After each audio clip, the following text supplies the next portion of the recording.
Welcome to The Real Deal, where it's all about real estate and related businesses in central Massachusetts and northeastern Connecticut.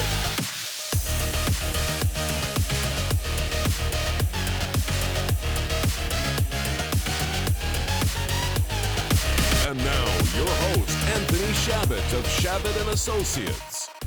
Hey everybody, and welcome to the Real Deal Real Estate Podcast. My name is Anthony Chabot with Chabot and Associates Real Estate Group of EXP. And I'm Andrew Ewalt. I'm an attorney here in Putnam, Connecticut. And Lirette of Lirette Investment Group. And on today's show, we're very excited to have Andrew here because he is, from what I've heard from local multifamily investors in Northeast Connecticut, he is the go-to guy to get accurate information, up-to-date information, although it's changing all the time. And changes day to day, right? It does, and I want to thank you both for having me on your show today. Well, thank you so much for being on the show, because honestly, it is hard to get good information on this subject, so I'm really looking forward to it. Well, it's hard as an attorney even to be able to give accurate information, because it's been a changing area of law for at least the last 18 months or more because of the COVID crisis and the impact that the federal laws as well as the governor's executive orders have had on this rather small, prior to COVID, area of the law. So why don't you give us, if you could, a little bit of background on, where you, I always like to get a little bit more information from people, like where did you grow up, where did you go to school, and then where is your practice located, and the phone number, the web address, the email address. So I've been practicing law in Connecticut since 1999. I'm originally from Western Pennsylvania, but I've settled here and been living in Putnam since about 2015. I've been practicing, as I said, in Connecticut prior to that, and in the eviction area pretty much the entire time of my career. It is, as I said in the intro, the beginning part of my practice all the way up until the COVID crisis. It was a kind of a niche area of law, the landlord-tenant area. So we would do residential evictions and also commercial eviction work. And in some counties in Connecticut, in some jurisdictions, there are dedicated housing courts, meaning that there are courts like a small claims court or a kind of a carve-off court specifically dedicated to housing matters, residential or commercial. In Windham County, there is no special designated court. It's still part of just the overall civil court. And in Windham County, what we do is I particularly help landlords address tenant issues, and they can be related to a lease, violation of a lease, or can be related to non-payment of rent issues, someone who hadn't paid their rent or complied with their rent. It could be that the lease has ended and the tenant haven't left, and what do you do in that situation? It can be as simple as a boyfriend and girlfriend situation, a split up, and the person who owns the home of that couple wants the former boyfriend or former girlfriend to leave, and they won't. So those kinds of circumstances can be residential evictions. There can be all kinds of different scenarios that relate to residential eviction. So prior to COVID, as I said, it was a relatively small area of the law. It was a big part of my practice, but there weren't a lot of people that were kind of interested in that area as much as I was. So maybe that's one of the reasons why I've kind of become the go-to person, because again, it was an area that I felt very confident in. I enjoyed working with landlords. I generally don't represent tenants, so I particularly just work with the landlord in that situation. When COVID started and there became these restrictions, in fact, full moratoriums on the ability to move people out or to start an eviction process, then things got really interesting. And we can talk a little bit about that if you like, but the state of evictions now is a real complicated process. And I'm glad I've had the years of experience that I've had, because I've really had to spend a lot of time even learning new stuff in order to be effective and helpful to my clients.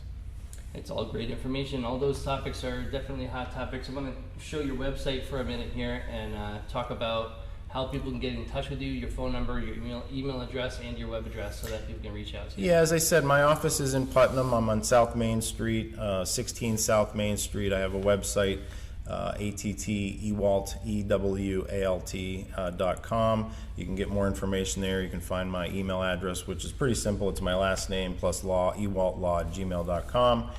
I usually return phone calls the same day I get them. I definitely return emails. Our goal is to be able to assist clients with answering questions, educating them, and providing them as much assistance as they need to accomplish whatever their legal goals are.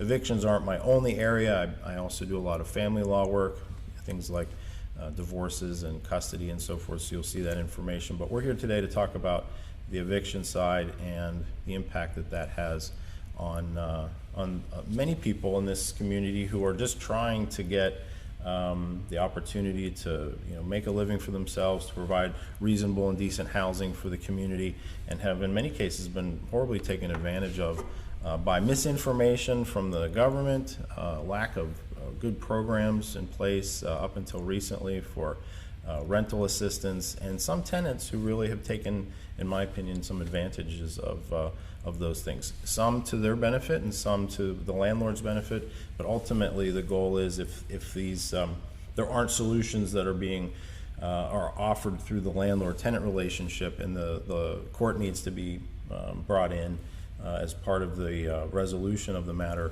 we offer that assistance.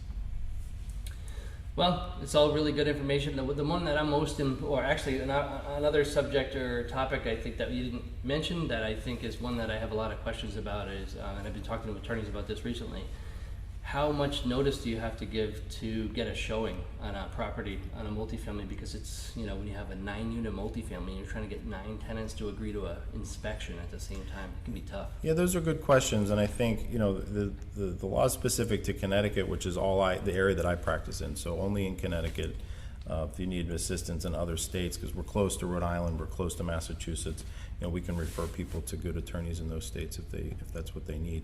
But the truth of the matter is, the lease often dictates what that reasonable notice is.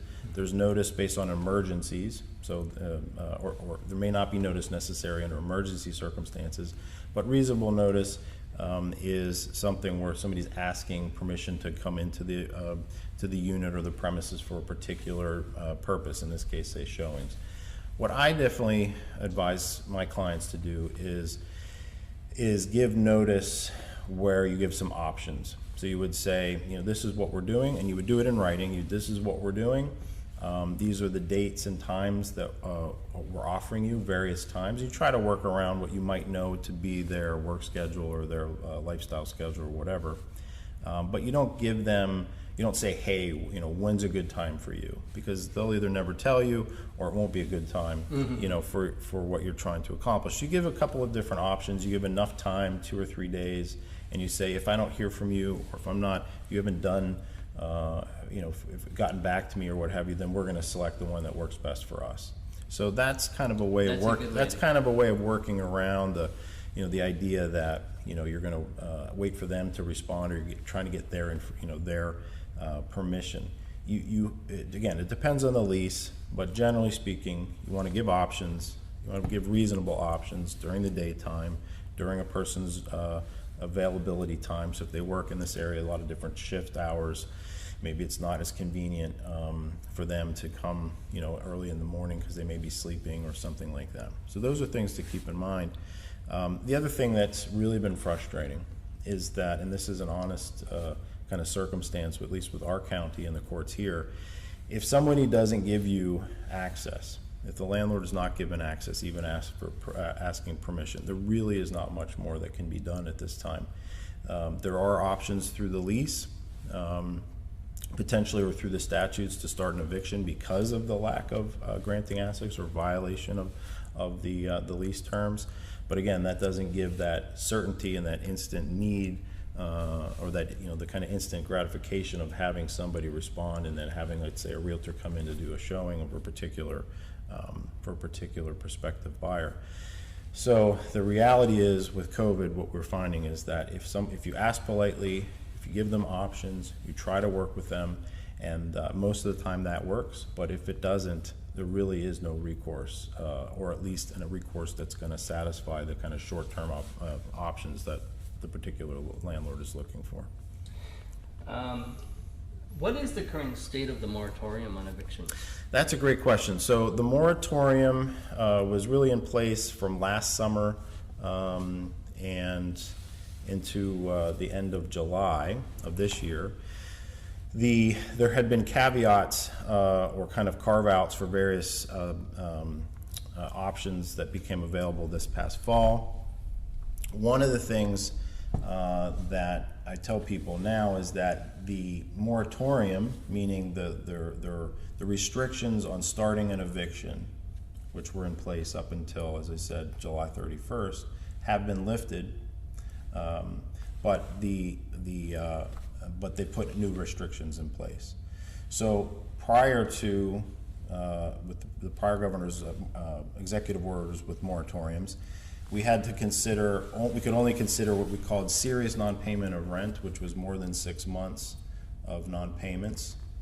We had what's called serious nuisance, where there's some type of really kind of horrible behavior on the property towards the landlord or other tenants or the property itself. Circumstances like that were permitted to proceed with an eviction process. So all of those limitations have been lifted. We can essentially start an eviction right now for any purpose that's permissible under the statutes, but each one of those carries an additional kind of limitation. So right now there, for instance, is a 30-day quit date for essentially almost all of the eviction options. So non-payment of rent or lapse of time or something like that, we have to give 30 days notice to quit. There are restrictions in place still now by the federal government. The CDC moratoriums that were in place that were supposed to kind of be lifted have been put back in place. And I'm not quite, that's brand new as of last week. I've been reading a lot about what the court wants to do with those and what the federal government wants to do with those, but the truth of the matter is this is a moving target. This has become a popular area for tenants' rights groups and others to really focus on, and the government has responded to their requests. And so what I always advise any person who is in a landlord situation is to consult with a good attorney about what their options are, particularly as they are evolving, because if people go out and do something that they might have been able to do in the past or were familiar with doing in the past, there's a lot of landlords that represent themselves. They'll start things. What they may have known as the options, what they may have been doing in the past may not apply now, because there's not only state restrictions, there's local county court restrictions, and then on top of that, federal restrictions. And all of those play a part in the kind of decisions that we make based on the unique facts of each individual case. Now, we covered the, like, for the landlord aspect, but what is your take on someone that is buying a multifamily, and what can they do if there's tenants in there that they would like to remove if on a purchase? Yeah, so there's right now, in fact, I had a case today discussing with somebody. So the question for the landlord is that they want to sell the property. If it's a multifamily and they're interested in potentially selling it through an estate, and there's a tenant, one of the tenants hasn't paid rent in quite some time. So the governor's executive orders currently are trying to push landlords in non-payment of rent cases towards applying for rental assistance. And there's a whole program through what's called Unite CT to be able to get that process started. It by no means is a perfect solution. There's all kinds of problems with that, but it's what we've got and it's what we're required to use. So in that situation, it may depend. So if I have a landlord who wants to sell, they don't necessarily need to sell right now, but they're looking to sell, probably the best advice is to get that tenant back into good standing, meaning they get their rental assistance, they get their rearage paid, they get some assistance going forward, maybe get a written lease in effect, so that when the landlord goes to put the property on the market, the realtor is able to explain to a prospective buyer, there's a program in place, there's money coming in for this particular tenant, all the other tenants are in good standing or whatever. If it's a tenant or if it's a landlord who wants to sell and they can't get the people to comply, then there's, again, other eviction options, but it may take time. And I think the bottom line is somebody who's looking to sell must have all their I's dotted, all their T's crossed, and to make sure that the property is as attractive as possible for a particular buyer. If somebody buys something and then finds out after the fact that the person hasn't paid rents, which would be rare because typically in a closing, and I don't do closings anymore, but back in my day of doing closings, there would be conversations about security deposits and various other rental issues and leases and so forth as part of the closing with the attorneys. But let's say they get somebody in and they just stop paying rent. At that point, they would have to look at, again, what the process is like for an eviction based on those circumstances at that time, as opposed to the other option, which is we want to make it saleable and we have somebody who hasn't paid rent. I mean, we've always been told that cash for keys was kind of like the best bet in a situation. I mean, what is your thoughts? I don't advise cash for keys. Yeah. I mean, it's not the advice that we lawyers typically will give. If somebody, and there are restrictions on some of that stuff, there are some statutes that limit those types of things. So I would, I'd be cautious about it. Does it happen? Absolutely. Or do people have success with it? I assume so, because they don't come and hire me to help them with the eviction. Yeah. But I would say it wouldn't be the advice that I would get. Of course, I'm a lawyer, so I'm going to want to follow what the law says, what the process is in that regard. But if somebody has success with that, again, that may work for some and not for others. I really like the positive kind of methods with given the options for the tenants and everything. I mean, I think that's huge. And I think, like they say, if both parties win, it's the better of the solution. So yeah. So so my whole philosophy with evictions is about the idea of having some type of certainty. So when I'm representing a landlord in Connecticut, particularly in Windham County, and right now because of COVID, tenants really have all the power, and that's the truth. So if you have a lease, it probably isn't going to make much of a difference. You have this or you have that. Really, it's been very, very frustrating. Even prior to COVID, landlords had very little rights as far as I was concerned. So what I try to do is build in as much certainty as I can. I give kind of flat fee and adjustable fee rates as far as the costs are concerned. I discuss that with my clients up front so that they know going into an eviction or thinking about the future with evictions what it might cost them, so they can prepare and plan accordingly. We talk specifically about the time frames, which have gotten a lot longer than they used to be. But my goal is to give certainty, and certainty to me is knowing that the tenant is going to leave at a particular time, or that you would have the ability to make them leave if they didn't. And so, again, depending on the circumstances is going to depend on what we want to do under for that particular client and that particular unique set of facts.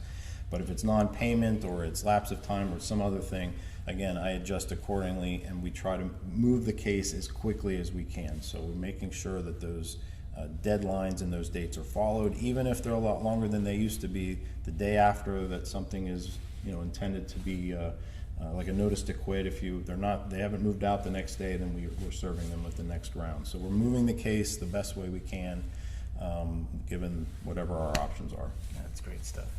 So as a multifamily owner, the two reasons that you can evict are non-payment of rent and lapse of time on the lease, or? No, there's a lot of options. I mean, there's lapse of time, which just means that the lease term has run its course and you're notifying the person that you're not going to extend the lease, or they haven't moved out, and you're asking them to essentially do so. So if you're on a month or something like that, there's very important distinctions between the two in the law. Things like non-payment of rent are considered at-fault evictions, meaning the tenant's at fault for not paying. Mm-hmm. Something like lapse of time, no one's at fault, so the court can give longer stays of execution if you get into a trial type situation. Always remember that at least in Windham County, and I think in almost all the counties and courts, there's a mediation step. So there's an opportunity to work out an agreement with the tenants for them for whatever the circumstances are. So there's all kinds of types of these agreements, but those effectively act as orders of the court. And most of the cases that we see end up resolving at that mediation step or before. So again, that's one of the reasons why I like doing kind of a quasi-flat fee, because you pay as you go, the client can prepare accordingly.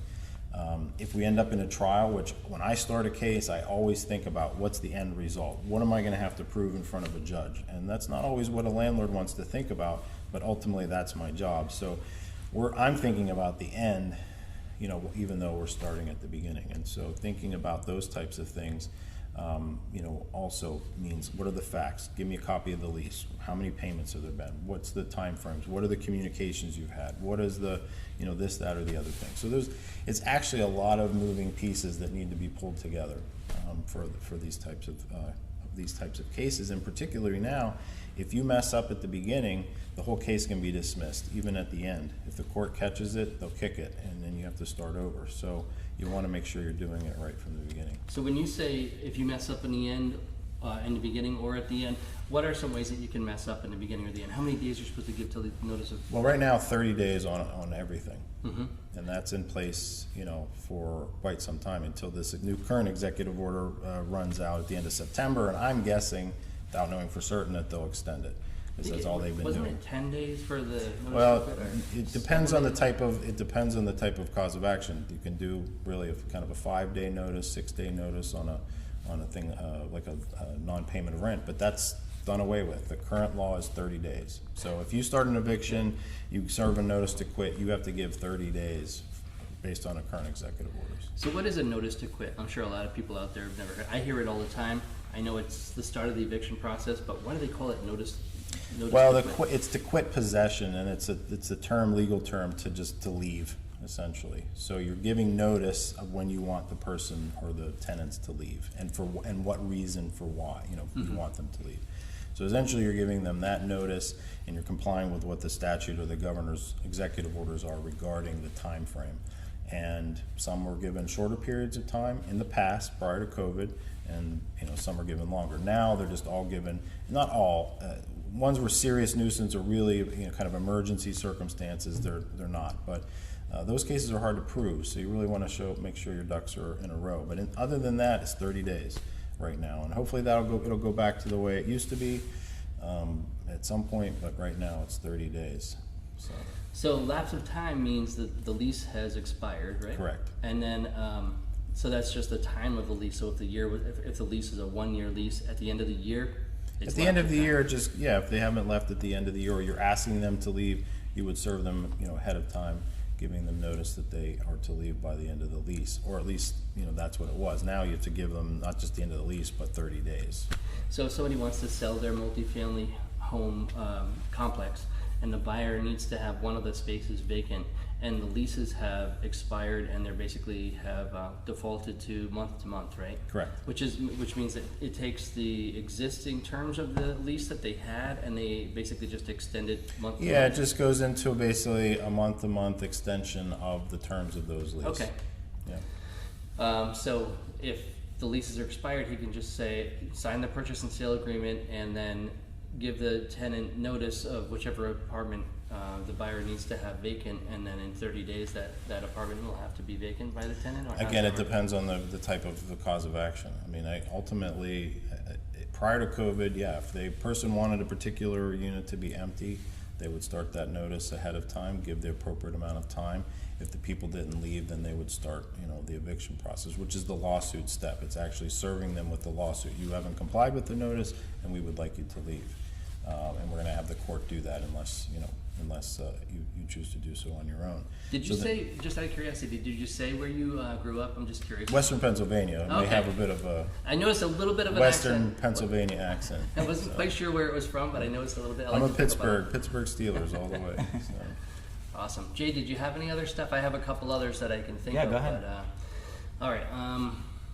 So yeah, I think we covered. I mean, I think just to go back to what you were saying, and I understand. I mean, as a broker, as a real estate person, you know, trying to encourage someone to buy a multifamily in this climate, it would be difficult, and you know, I'm very empathetic to that. The truth of the matter is, if somebody is intending to sell a property and they have a tenant that's going to be a concern to them, then they really should be talking to a lawyer, because ultimately it can take months. Mm-hmm. The truth of the matter is, it can take months and months and months. And the court has even shown just this week or last week, starting into this week, that where they were going to give the stays of execution that they put in place because of the COVID CDC moratorium, the federal moratorium, they've extended that to October 3rd. So that means that people who thought that they were going to get their property back starting this week, essentially, or last week, starting this week, last week and this week, are going to have to now wait till at least October 3rd. So even though they have possession, they won their cases, the court has said that those tenants, for various reasons, are allowed to stay there, and in some cases pay nothing, so or pay very little. And if they do pay, the truth of the matter is that, or if they don't pay, the truth of the matter is the court has no way to enforce their orders in that context, or at least they're not doing so now. So it's a very, very difficult situation for landlords who want to sell, want to have a unit that's vacant, maybe for a tenant to be able, or a new buyer to move in, and it's kind of an owner-occupied situation. And the truth of the matter is, it could take many, many months, and with a lot of uncertainty. So even when I'm saying I want to give my clients certainty, I can say it in many cases, someday you will have your property back, but I can't say when that would be, unfortunately. I actually do have one question that you mentioned earlier, that you deal with a lot of divorce cases.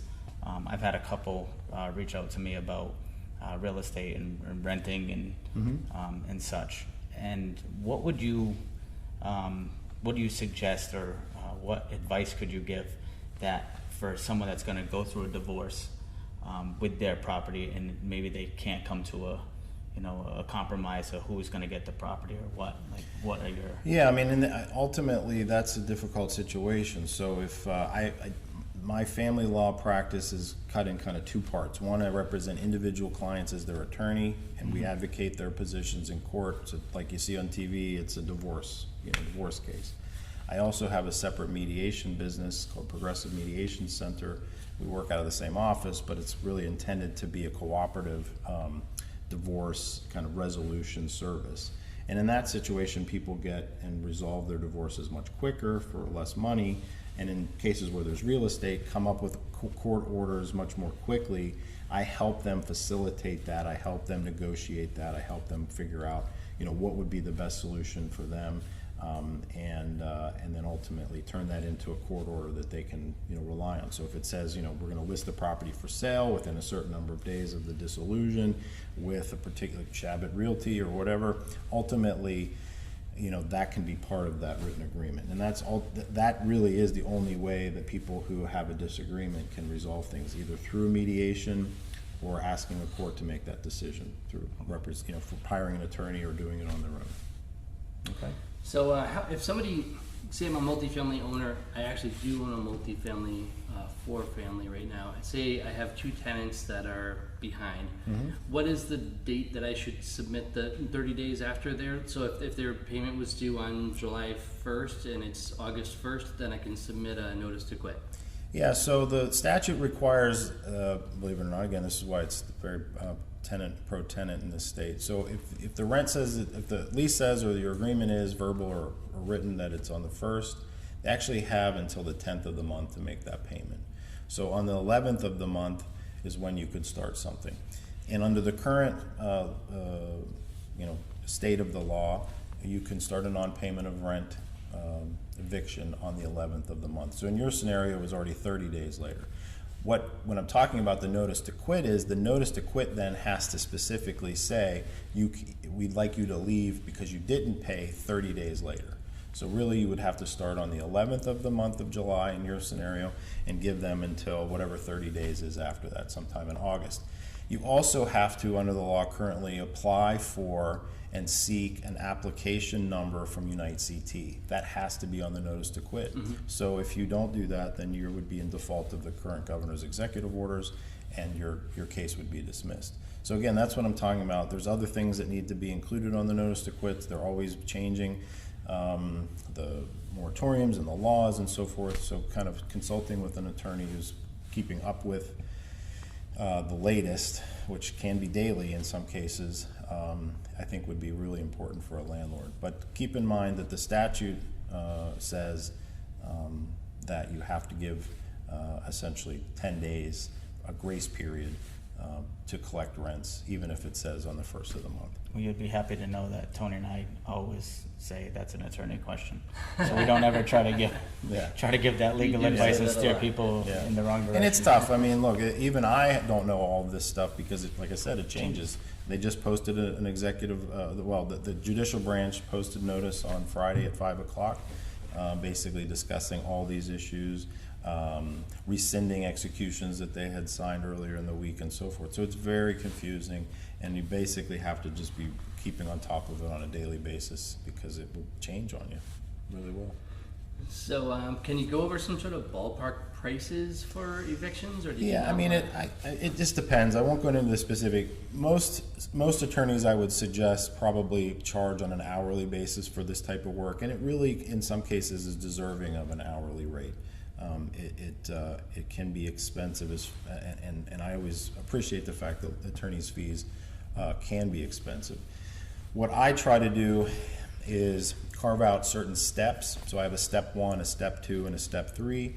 The step 1 corresponds to the notice to quit and the costs associated with that, both out-of-pocket costs, like the service by marshal is going to cost some money, so I approximate what that would be, and then I have a set fee for that, for my service.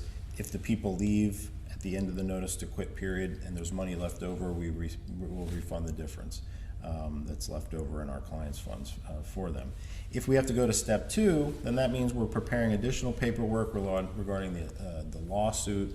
We're having that served. We're having it filed. The cost of filing in Connecticut right now is $175. There's, as I said, additional marshal fee for step 2, and then the lawyer's fees, at least in my case. And that goes really all the way through to mediation, housing mediation. And by the way, everything now is being done remotely, so there's no in-person court. We do everything from my office on a computer, probably much the same as the one sitting in front of me. The third step is where we have to go to a trial or a hearing before a judge. And in that case, there's an additional fee that would have to be collected at that point, and I usually charge for an hourly rate in preparation for a trial and then conducting a trial. Trials aren't super long. We're not talking about days or anything. But for every hour that an attorney spends in court, you'd be looking at 2 to 4 or 5 hours of prep time. Wow, okay. So is there some sort of a average cost for the entire eviction? Yeah, I mean, what I tell people is if you're a professional and you really want to do this the right way, then you should assume to spend at least 1 month to 1.5 months worth of rent for a particular unit for the cost of the eviction. So that's covering not just the attorney's fees, but also marshal service and filing fees. The other thing to keep in mind is at the end of the day, if you have to remove the tenants, that's going to be an additional cost that that's carried over to the landlord. So if it costs $50 to move the person out or $2,000 to move the person out, that's going to be the responsibility of the landlord. In Connecticut, unlike other states, at least my understanding of other states, I don't practice in those states, the housing court law only gives possession to the landlord, meaning the court determines whether you have the right to have your property back or not. They don't give damages. So the back rents and cost of attorney and all that stuff, even if it's in the lease, is not something that court will decide. If you want those things, and you may be entitled to them, you'd have to sue in civil court. So you'd have to go to small claims or the regular superior court to try to collect those. And it's complicated and it's time consuming, and it's also difficult to get those judgments filled, because if the people aren't paying their rent, how are you likely to get the money from them after getting a judgment? So other states, I think, do it differently. In Connecticut, it's just possession. So assume that you, as the landlord, will bear the cost from the beginning to the end of that process.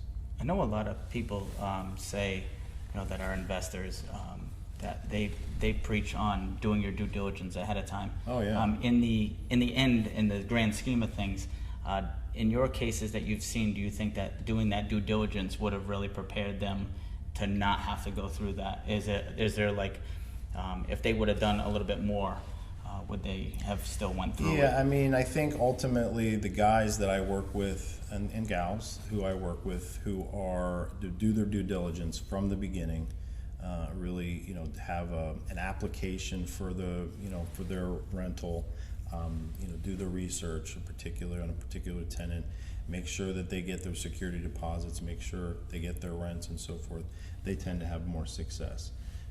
It's part of their business plan or business model that they may get one bad apple from time to time, and so they save accordingly. And it's just like if the roof goes, or if your hot water heater goes, you got to be prepared for that stuff, because if you're intending to run that kind of business, which it really is, and you don't have the resources to to kind of do the follow-up that's necessary, then that's where the problems can start. Not just from the lawyer's perspective in an eviction, but if you can't replace the water heater, the town can come after you. And we didn't even get into those types of landlord-tenant matters, but those can be impactful too, because the town has a lot of say in what can and can't occur on a particular property. So you need to do your due diligence and researching the town regs, talking to the building code people, talking to the health code people, to make sure that you're in good standing with them. That's huge. So if I want to start an eviction, the best thing for me to do, give you a call? Yeah, look, I understand, as I said, that legal fees are expensive. No one wants to, have to deal with an attorney, but in this climate right now, the place to start is to talk to legal counsel about what your options are and what would fit best for the solution for, as I said, getting kind of control back, whatever is necessary for that particular case. Going in on your own, even the most seasoned landlords, who prior to this would maybe feel comfortable doing it on their own or hiring, attorneys like me now, because it's just too difficult. And it's a waste of your time and money to go through the process and then find out you did it wrong and then have to start over. So if I needed to start an eviction, I could give you a call, and then you would tell me how to get the process started, walk me through the whole thing. Well, what I do is I offer a free 30-minute consultation. You can come in, we talk about that particular case, that's in the facts specific to those circumstances. And if you have a lease, if you have an application or whatever, we would look at all that stuff and then kind of come up with a game plan, and then you can decide if the client can decide if they want to proceed or not. Another thing I want to add too, which is kind of misunderstood, and this comes up I think a lot with the kind of work that you do. In Connecticut, it's the law that if you have a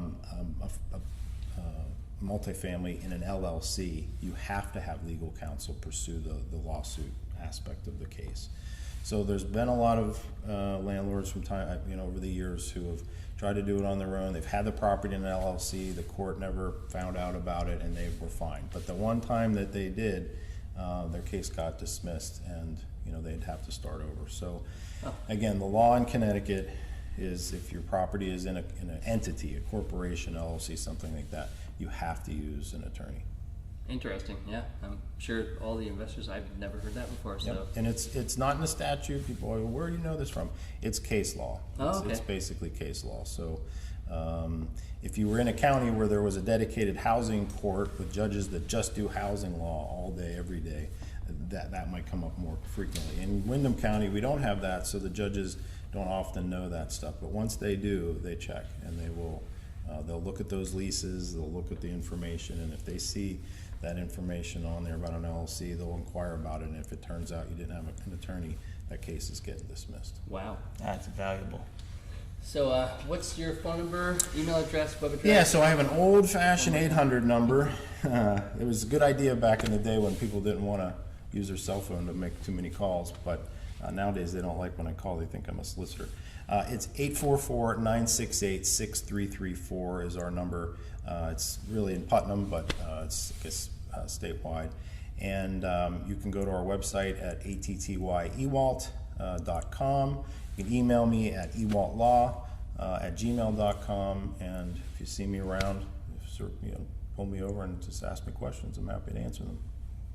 Great. Well, this is one of my favorite podcasts because this is the information that I always want to learn, and there's no authority except for you're the only person I've ever met that's an authority on this matter. So I'm really happy to have you on the podcast. It's great. Actually, I know you're not thrilled about the idea of being a guest speaker at the multifamily meetup that we're going to have on September 2nd at Waterfront Mary's in in As it would Webster? have it, I will be on vacation during that time. So All right, you got away I this do, time. I do, but I'd be happy to come back and talk about some stuff in the future. I'm, just across the street from you guys. I know. It works out great. Again, I totally understand the idea of not wanting to work with a lawyer or pay a lawyer. People that are just getting into the investment world, they have a kind of finite amount of money, and they're not thinking necessarily about, the bad side of things. But the guys that, I've been doing this over 20 years, the guys that made it out of the last, real estate boom in 2007 and 2008 and are still in business today are the guys that had the experts, like you guys, like an accountant, like an attorney. They saved and had a nest egg set aside for not just the roof, not just the boiler, but for their legal services that they needed, and they've been successful because of it. Well, all right. Thank you so much for being on the podcast, Andrew or Drew or Andrew, Attorney Drew, Ewalt? Andy, doesn't matter. Attorney Ewalt is I don't know. My dad's an attorney. I always tell everyone that's his name, not mine.